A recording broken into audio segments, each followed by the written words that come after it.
손을 대면 바스락 꺼질 것 같은 얇은 종이.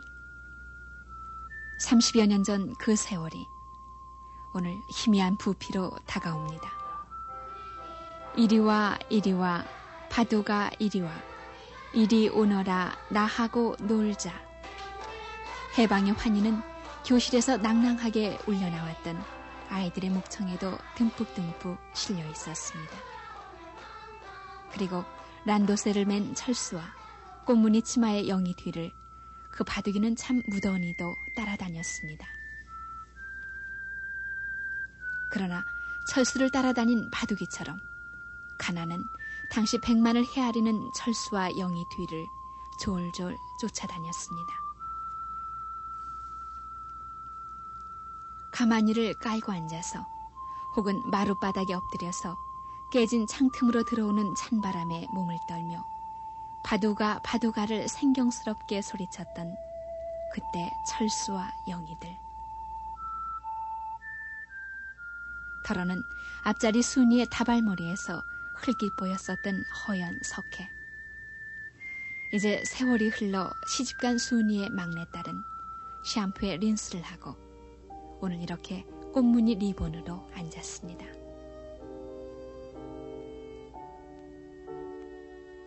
산길을 따라 달려갔던 학교 길에 돌연히 나타났던 흉물스런 뱀, 노루 또는 오소리.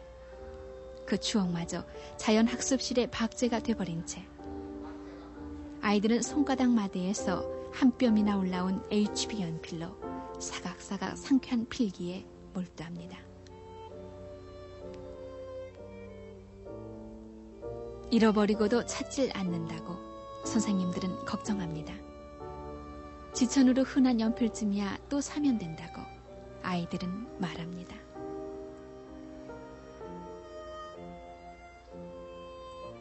그러나 이 아이들의 아버지와 삼촌, 손이 시려 토막난 연필 잡기가 어려웠었던 이 아이들의 어머니와 이모의 망막에는 그 시절의 정경이 아프게 떠오릅니다.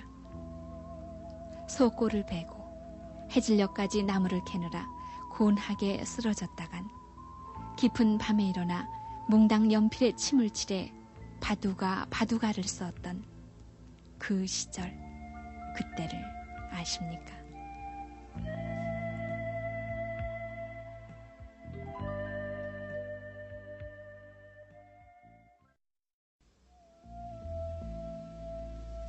(1940년대) 시계 있는 집이 드물었던 우리네 농촌이었습니다.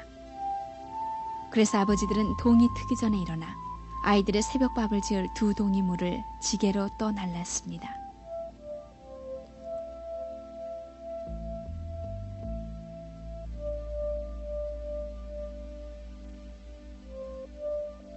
학교로 가는 길, 구불구불 산길 20리는 예사였습니다.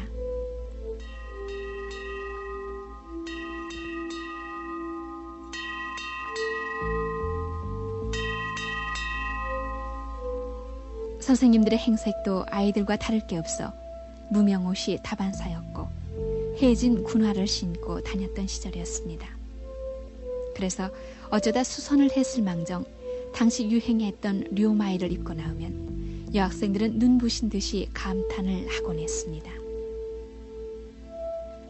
비록 가만히 교실을 겨우 벗어난 학교라 해도 복도며 천정이며 벽은 모두 목조였기 때문에 찌익찌익거렸으며 삐걱삐걱하는 비명이 당시는 가장 큰 소음 공해였습니다. 그래서 복도를 지날 때는 발 뒤끝을 들고 사뿐사뿐 걸으라는 지시가 모든 학생의 학교 생활 규칙 제1장으로 여겨졌습니다. 교실에서의 1945년 해방은 우리말 독본을 다시 꺼내 읽는 감격으로 이어졌습니다. 민족의 수치를 겪지 말자는 각오가 교실마다 선명한 구호로 나붙여지기도 했습니다. 교육의 의지도 높았고 교육의 신념도 굳었지만 가르칠 환경은 참으로 황폐했던 그 시절. 토막 분필 그리고 쌀이나무를 꺾어 만든 회초리만이 선생님 곁에 있을 뿐이었습니다.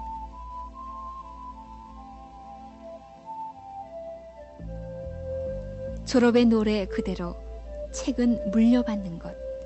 그 너덜너덜해진 교과서는 다시 동생들에게 물려주는 것으로 알았습니다.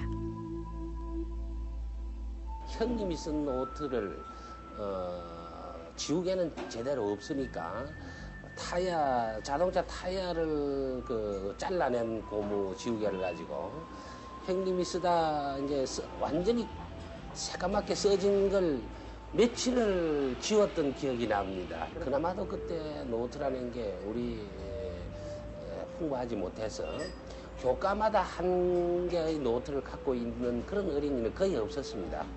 한 노트 안에 국어, 산수, 사회, 자연 매 시간 같은 노트로 되풀이 쓰는 그런 정도로 물자가 귀하고 공산품이라는 게 거의 없었기 때문에 그런 게 있지 않았나 그런 생각이 듭니다.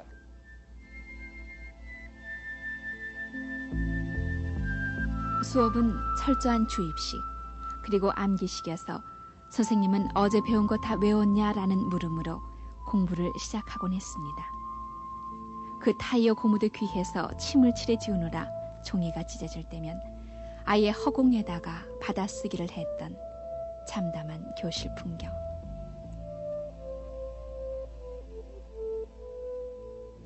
(1947년의) 한 신문기사는 미국 소학생들 선물 증정이라는 표제 아래 49,000포의 학용품을 미국 어린이들이 모아다가 한국 적십자사에 전달했는데 문교부에서 각 도의 아동들에게 나누어 줄 것이라고 시코했습니다. 그럴 만큼 연필 없는 한국 어린이들에 대한 소문은 세계적인 관심거리였습니다.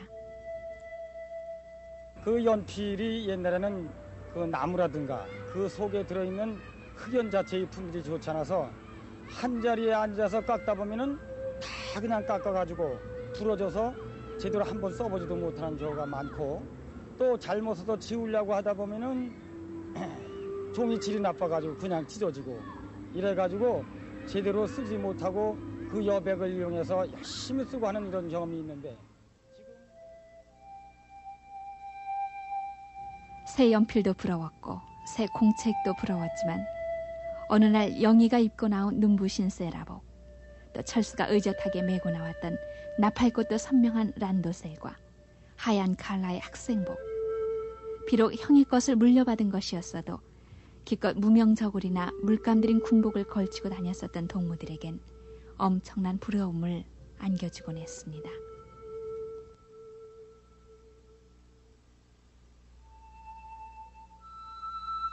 아이들의 일거리도 만만치를 않았습니다. 홈이 군데군데 파인 칠판과 질나쁜 백목. 그래서 칠판을 꽉 메운 글씨를 지울 때마다 매서운 겨울날에도 창문을 열지 않으면 하얗게 난무하는 백목가루 때문에 숨이 막힐 지경이었습니다.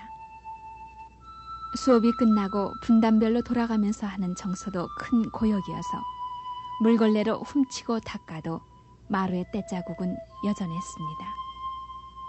일렬로 늘어서서 집에서 쓰다 남은 양초로 반들반들 윤을 내고 마른 걸레로 땀이 날 정도로 마루를 문지르면 마침내 선연하게 나타났던 그 교실 마루의 나뭇결.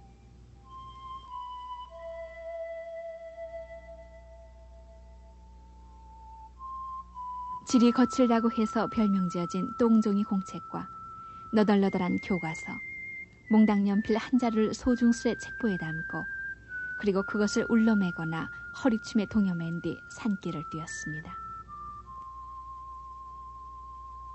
그렇게 좋았던 그 도시락을 먹고 집으로 돌아올 때는 그 빈 도시락 소리가 짤랑짤랑 흔들릴 때 거기 맞춰서 달리기도 하며 오기도 했어요. 새 옷을 한번 사입을라 치면은 그 새 옷이 떨어지고 또 떨어져서 몇 번이나 기어 입어가며 다녔고 양말 또한 한 번 샀을 때는 그 기분을 어디다 비할 데가 없었죠. 돈으로 사서 먹는 군것질은 아예 생각도 못했을 무렵. 감나무 아래서 단짝과 함께 콩을 구워 먹던 그 고소한 맛은 비길 데가 없었습니다.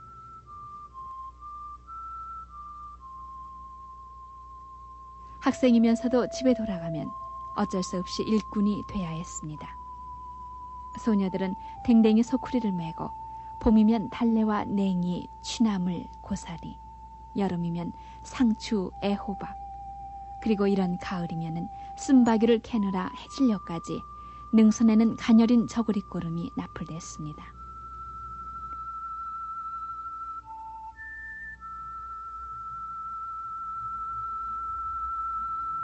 남자아이들도 마찬가지여서 소꼬를 베고 지게찜을 지는 건 그들의 몫으로 돼 있었습니다.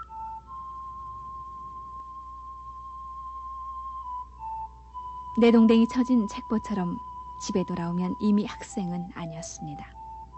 불을 지피고 가마솥을 닦고 동생을 보살피고 또 부러진 노숟가락으로 감자를 벗기느라 순이는 학생, 일꾼 그리고 가정부 일까지 했었는데 그 어린 마음에도 한이 배어나와 함지박에 그득이 내려와 고이곤 했습니다.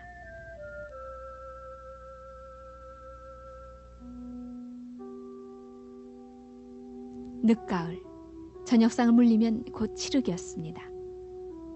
그래도 남아있었던 끝도 없이 아이의 손길을 기다리던 잔일들.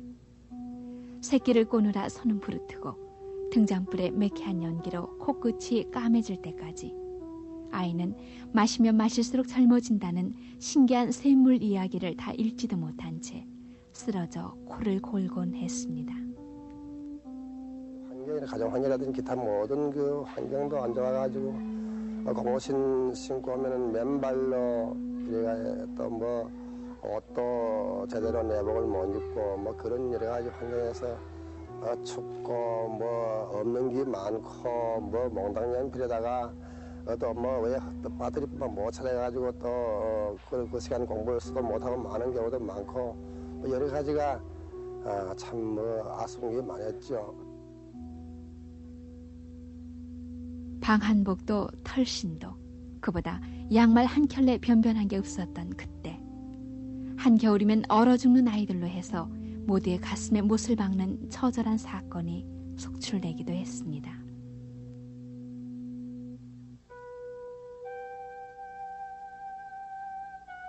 전쟁의 포성은 교실에도 울렸습니다. 전시용 교과서가 그 빈쇠대 피난 학교에 공급됐었는데 책을 각자 꿰매달라는 문교부의 긴급한 당부는 9살, 10살짜리에게도 절박한 심정을 갖게 했습니다. 교과서 말미에는 결사적으로 나라를 지키자는 우리의 맹세가 결연하게 적혀 있었습니다. 1. 우리는 대한민국의 아들딸, 죽음으로써 나라를 지키자. 2. 우리는 강철같이 단결하여 공산 침략을 처부수자.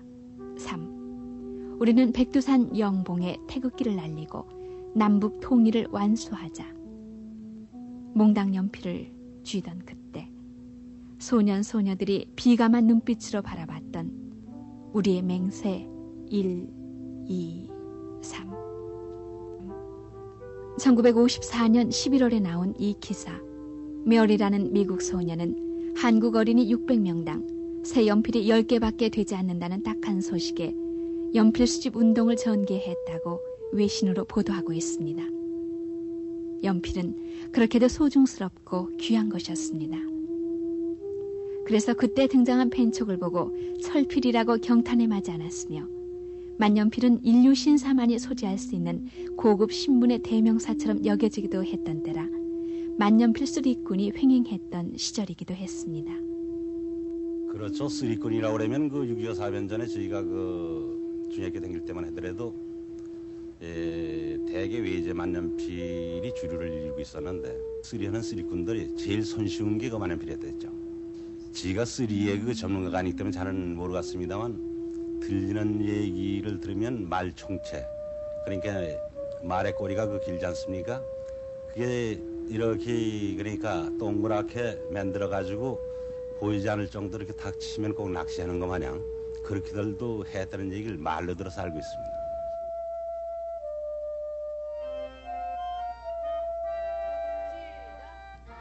서러운 몽당 연필 세대들도 놀러가는 즐거움은 지금과 매 한 가지여서 뻔히 아는 산 너머 계곡의 원적이 그렇게도 기쁠 수가 없었습니다.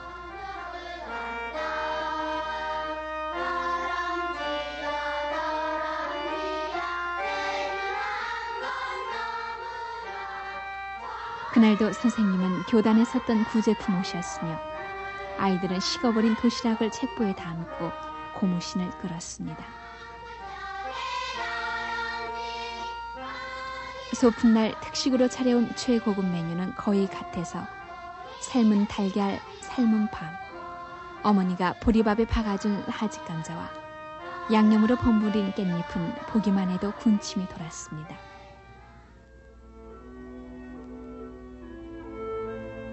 옛말 그대로 세월은 유수와 같아서 물 흐르듯이 흘렀습니다.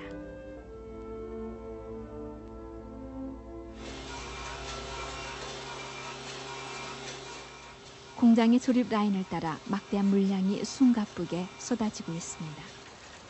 연필, 샤프, 사인펜, 스케치북, 그리고 크레파스, 필기구라 이름 붙은 것들이 도시, 농촌, 어촌에서 신물나도록 쌓여있고 이제 아이들은 예쁘고 새로운 것들만 찾아가고 있습니다.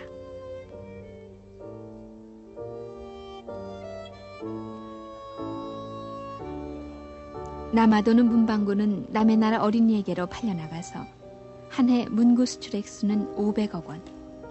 원조 물자가 내려졌던 그 부두에는 한국 상표가 붙은 연필, 볼펜이 더미더미로 실려나가고 있습니다.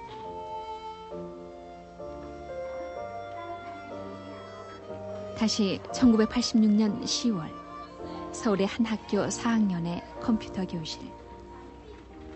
회초리 들던 선생님 대신 마루에 조치를 하던 아이들 대신 방 안에서 두런두런 들리는 음향은 말끔한 아이들의 키보드를 두드리는 소리뿐입니다.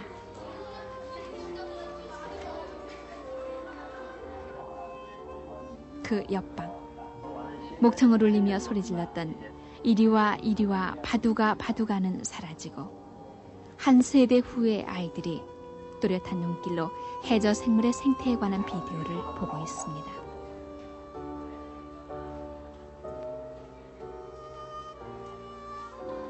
고무신 2짝을 들고 마루를 사뿐사뿐 걸었던 그 복도에는 마징거 슈퍼 태권브이 제트 작전의 스포츠화가 울긋불긋 뽀얀 얼굴의 주인을 기다리고 있습니다. 그 옆 교실 천정의 조명등이 일순 밝아지면서 2학년 아이들은 교과서의 연극을 실험극으로 꾸며보고 있습니다.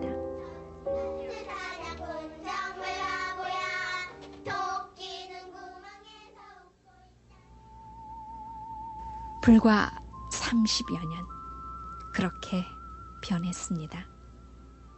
한국의 어린이들이 불쌍하다고 연필 수집에 앞장섰던 인정 많은 미국 소녀 메어리도 이젠 할머니가 됐을 거고 그 연필을 받았을 단발머리도 머리 희끗한 중년이 됐을 테지만 그러나 돌아보면 아득히 희미한 시절의 그 쇠라복 영희, 란도세를 메고 선녀처럼 나타났던 순이, 그리고 손이 곱아 피가 흐르던 엄지와 검지를 꼭 쥐고 침을 칠해 눌렀었던 몽당 연필. 20년 혹은 30년 전 그 춥고 서럽던 시절이 새삼 곰삭여지는 늦가을의 한밤입니다.